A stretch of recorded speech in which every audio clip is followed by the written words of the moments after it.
பரிசுத்த பிதாவே, ஆசீர்வதிக்கப்பட்ட இந்த காலை இறை வார்த்தைக்கு நன்றி அப்பா. இந்த வார்த்தையில் ஆவியான என்னோடு இருந்து என்னை மறைத்து பேசும் இயேசு கிறிஸ்துவின் ஜெபிக்கிறோம் ஜீவன் நல்ல பிதாவே, ஆமேன். அல்லேலூயா, அல்லேலூயா, அல்லேலூயா. இந்த காலை இறை வார்த்தை கேட்பதற்கு முன்னதாக கர்த்தர் உங்களை விசாரிக்கிறவராக இருக்கிறாரு. ஆமேன். ஆண்டவரை தேடுகிற பிள்ளைகளுக்கு ஒரு நன்மை குறைவிடாது.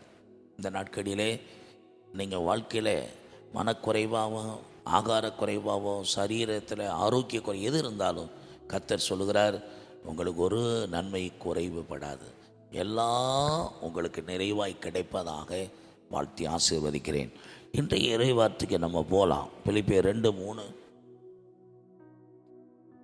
ஒன்றையும் வாதினாலாவது வீண் பெருமையினாலாவது செய்யாமல் மனத்தாழ்மையினாலே ஒருவரை ஒருவர் தங்களிலும் மேன்மையானவர்களாக எண்ண கடவீர்கள். என்ன சொல்றாரு? ஒன்றையும் வீண் வாதினால பெருமையில இப்படி செய்யாதீங்க. மற்றவர்களை நம்மை விட மேலானவங்கள நினைங்க. அடுத்து சொல்ற தனக்கானவை அல்ல. அடுத்த வார்த்தை படிமா. அவனவன் தனக்கானவைகளை அல்ல பிறருக்கானவைகளையும் நோக்குவானாக. என்ன சொல்றாரு? அடுத்து எனக்குரியவைகள் அல்ல, மற்றவங்களுக்குரியவைகளே நான் தேடணும். எனக்காக உரியன்னா எனக்கு எது எனக்கு சௌரியமா தெரியுதோ அதை நான் தேடக்கூடாது. மற்றவர்களுடைய சௌரியத்தை நான் தேடணும். அதுதான் கனம் பண்ணுறதுன்னு அர்த்தம். நான் போனோன்னு டயர்டாக இருக்கிறேன் அப்படின்னு சொல்லி எனக்கு தாகந்திக்க தண்ணீரும் எனக்கு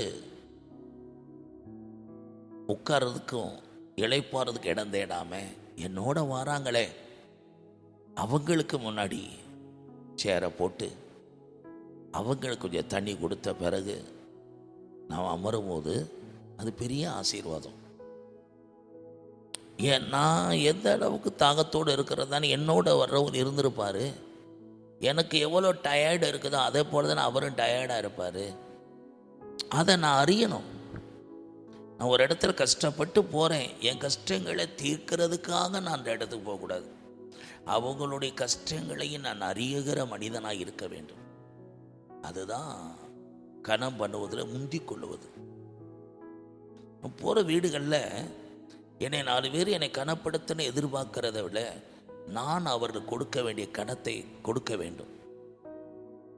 அதுதான் உண்மை. நான் எவ்வளவு சூழ்நிலைகள் வந்தாலும் ஒரு ஊழியக்காரை குறித்து கேள்விப்படுகிறேன். ஒரு அவ்வளவு ஊழியர்கள் நிறைவேற்றி ஒரு அசதியான சூழ்நிலை நேரமாக இருந்தாலும் அந்த மூத்த ஊழியக்காரி இரவு அழைக்கப்படும் போது அவருடைய அசௌரியமான நிலைமையே புரியாமல் அதை குறித்து அவர் கவலைப்படாமல் தன்னுடைய மூத்தவர் அழைக்கிற அழைப்புக்கு அதை செயல்படும்படி கடந்து போனார். அதில் அவர் கொடுக்கப்பட்ட பொறுப்பில் உண்மையாக இருந்திருக்கிறார். இரவில் அந்த நன்மையை வாங்கிவிட்டு அனுப்பிவிட்டார். ஆண்டவர் சொல்லியிருக்கிறார், நீ எதை நேசிக்கிற அப்படின்னு. கடைசி அந்த இரவு அந்த தெய்வ மனுஷன் அவருக்கு கொடுக்க வேண்டிய கனத்தை கொடுத்தாராம். எவ்வளோ பெரிய ஆசீர்வாதம்! தேவன் இப்படிப்பட்ட கனம் பண்ண விரும்பி இருக்கிறார்.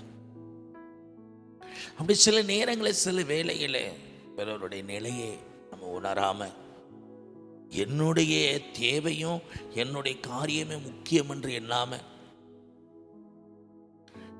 பிறருடைய காரியங்கள் என்னவா இருக்கும் அதை நாம் அறிந்து கொண்டு செயல்படுவது தான் கனம் பண்ணுவதில் முந்திக் கொள்ளுதுன்னு அர்த்தம்.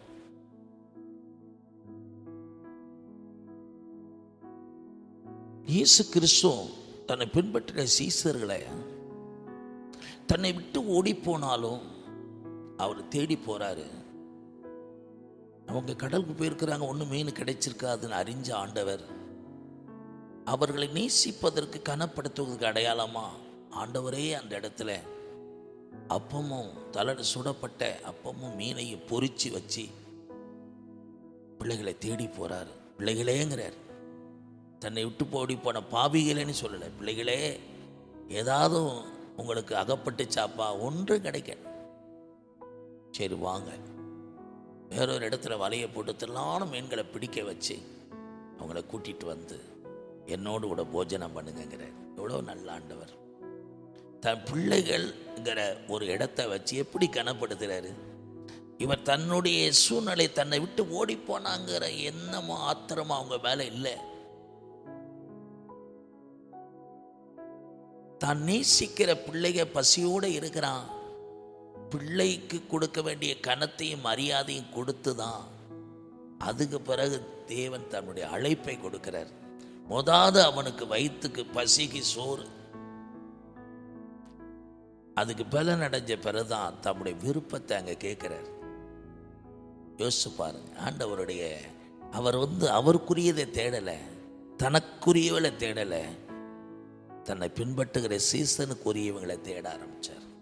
இதை கேட்குற அன்பான கர்த்தருடைய பிள்ளைகளே, இந்த செய்தியில் ஆவியானோர் இடைப்பட்டு கொண்டிருக்கிறார். அந்த செய்தியை கேட்குற நேரம் நீங்கள் உங்களுக்குரியவைகளை சிந்தித்து கொண்டிருக்கீங்களா? இல்லை தம்மோடு இருக்கிறவங்களுக்குரிய நன்மைகளை நீங்கள் தேடிக்கொண்டிருக்கீங்களா? தனக்கானவைகளா பிறர்க்கானவைகளா? தண்ணியில் பிறர் மேன்மையாக நினச்சிங்கன்னா இதுதான் கனம் பண்ணுதல். உண்மையாக கனம் பண்ணுதல் அப்படி தான். இயேசு இதெல்லாம் நம்ம கற்றுக் கொடுத்தார். நமக்கு எல்லாவற்றையும் முன்மாதிரியை வைத்து போனார். நம்மளை இளைப்பார வச்சு அவர் விழித்திருந்தார். இரவெல்லாம் ஜெபித்தார்.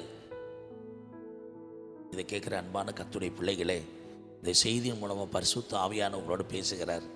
இன்னைக்கு ஒரு வாழ்க்கையில் நீங்கள் கனம் பண்ணுவதில் முந்தி கொள்ளணும்னா உங்களுக்குரிய காரியங்களையே சிந்திக்காம, நம்மை போல எத்தனை பேர் இந்த நிலையில் இருக்கிறாங்கிற சிந்தனையோடு அவருடைய தேவைகளுக்காக நீங்கள் தேட ஆரம்பிப்பீர்களானால், நீங்கள் மற்றவர்களுக்கு கனம் பண்ணுவதில் முந்தி கொள்வீர்களானால் நிச்சயமாகவே நீங்கள் தேவனால் ஆசீர்வதிக்கப்பட்டவர்களாக இருப்பீர்கள்.